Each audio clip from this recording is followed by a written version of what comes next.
هذا من أشهر المعالم بالعالم، برج إيفل، وما أدراك ما برج إيفل.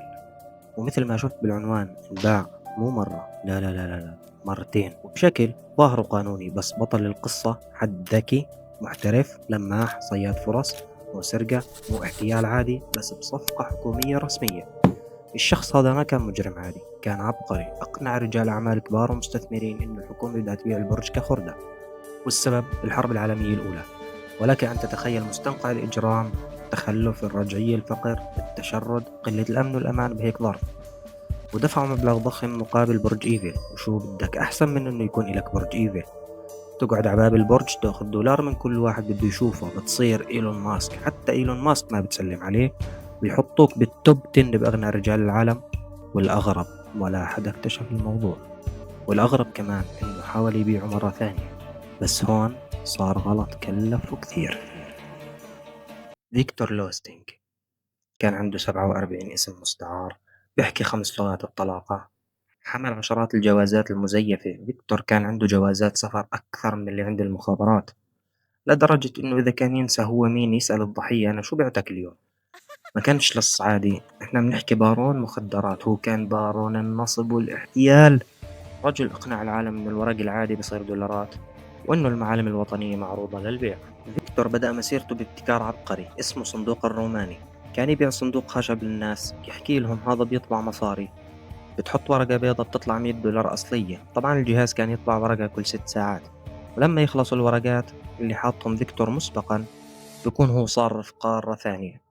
طبعا فيكتور كان يروح الناس يحكي لهم: اسمع يا صاحبي، هذا الاختراع عبقري، بس في عيب واحد: الماكينة تستحي. تطبع ورقة كل 6 ساعات عشان الحبر ينشف. يعني بتقدر تروح تنام تحلم بالثراء، تصحى تلاقي 100 دولار بانتظارك. هي مش بس آلة مصاري، هي منبه للسعادة. فرنسا، وبالضبط باريس، وبالضبط 100% فندق الكريون، سنة 1925.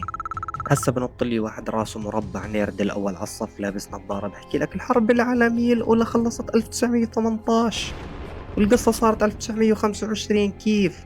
العلاقة إنه كانت المدينة لسه بتتعافى من آثار الحرب العالمية الأولى. برج إيفل كان بحالة سيئة جدا، تكاليف صيانته كانت ميزانية بحد ذاتها. هون فيكتور شاف الفرصة اللي ما بتتفوت. فيكتور كان عنده قناعة: إذا بدك تنصب انصب الضمير، يعني مش تسرق محفظة، اسرق معلم سياحي. فيكتور زور بعض الأوراق الحكومية بصفته نائب المدير العام لوزارة البريد والبرق، وجمع كبار التجار في باريس في فندق الكريون. فيكتور ما كان يختار ضحايا بعشوائية، فيكتور كان يدرس ضحاياه. إذا بنحكي عن العلوم بشكل عام، نحكي عن جابر بن حيان مؤسس علم الكيمياء، والخوارزمي مؤسس علم الجبر، نيوتن للفيزياء الكلاسيكية، فيكتور مؤسس علم النصب، عنده نظريات في النصب، عنده الوصايا العشرة زي الموجودات في الإنجيل والموجودات في القرآن. عنده الوصايا العشرة للنصب، مؤسس علم فيكتور. فيكتور بلغ هذول التجار إنه الحكومة قررت تفكك البرج وتبيعه كخردة، لأنه تكاليف الصيانة باهظة. وكان الموضوع بشكل سري، لأنه بتعرفوا إحنا في حكوماتنا الرأي والرأي العام والرأي الآخر، حرية التعبير، حرية الرأي. فكان الموضوع سري عشان الرأي العام ورأي الشارع معلم أثري مثل هيك إنه معقول الحكومة بدها تبيعه.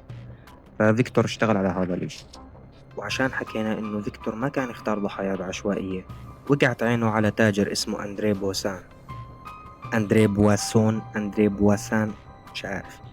رجل غني وبده يثبت حاله في مجتمع باريس. بعض القصص بتحكي إنه لفلفهم بليموزين مستأجرة حوالين البرج يعني، وشرح لهم: أنت بتعرف كيف بدك تبيع واحد شغلة، بدك تشرح له شو اللي بده يصير. أندريه بصراحة الوظيفة الحكومية راتبها قليل، وأنا بيدي القرار النهائي. أنت بتعرف كيف تمشي الأمور صح؟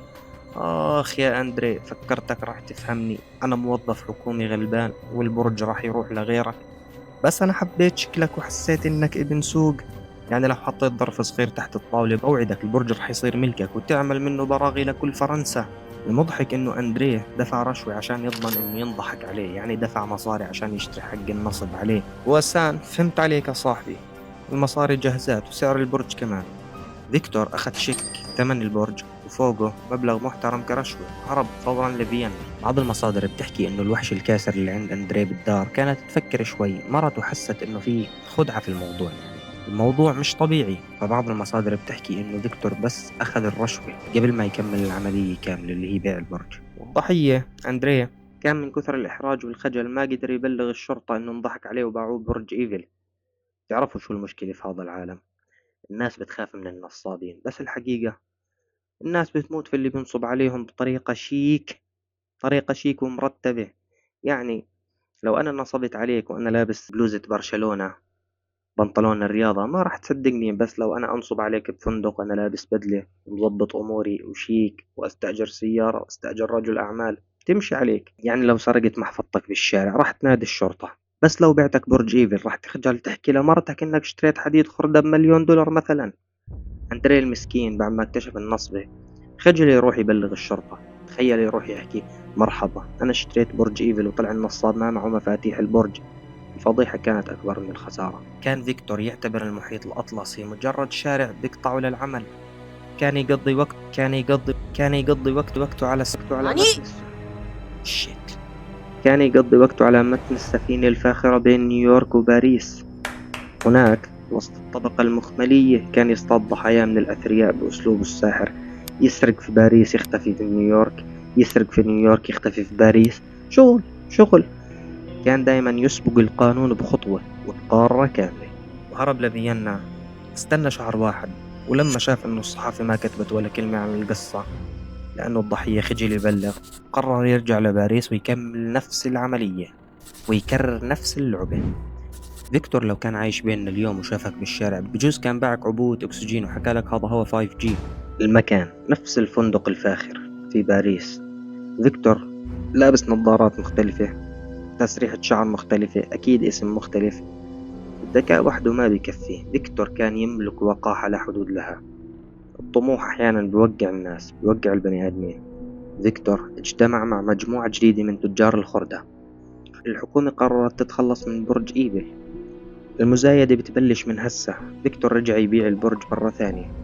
هذا مش طمع، هذا اسمه خدمة ما بعد البيع، بس لزبون جديد. وبالفعل كان راح يبيعه للمرة الثانية لولا انه واحد من التجار الجدد شك في الموضوع وبلغ الشرطة في اللحظات الأخيرة. فيكتور شم ريحة الخطر وهرب لأمريكا قبل ما يوصلوا لباب غرفته، تاركا وراءه أسطورة الرجل الذي باع ما لا يملك. هسا هون احنا كنا بقصة، بس هسا في قصة ثانية ورا قصة فيكتور. يعني اشي ممكن ينعمل عنه حلقة. لكل عرض مسرحي في ستارة بتنزل في النهاية. حظ فيكتور اللي كان بسبق رصاص تعثر أخيرا في أمريكا سنة 1935. فيكتور انمسك من المباحث الفيدرالية، وهون صار الاشي الغريب العجيب. يعني بني آدم بسرق، بنصب، بسافر عشان ينصب، ببيع برجيفل ويهرب من السجن كمان. القصة الحقيقية 100%. الحادثة صارت في 15 مايو عام 1935 من سجن منهاتن الفيدرالي في نيويورك. قبل محاكمة فيكتور ب24 ساعة قرر يهرب. عمل حبل من شراشف السرير وربطهن ببعض، وما هرب بالليل مثل كل اللي بيهربوا، لا هو اختار عز النهار والناس مليانة في الشوارع تحت السجن.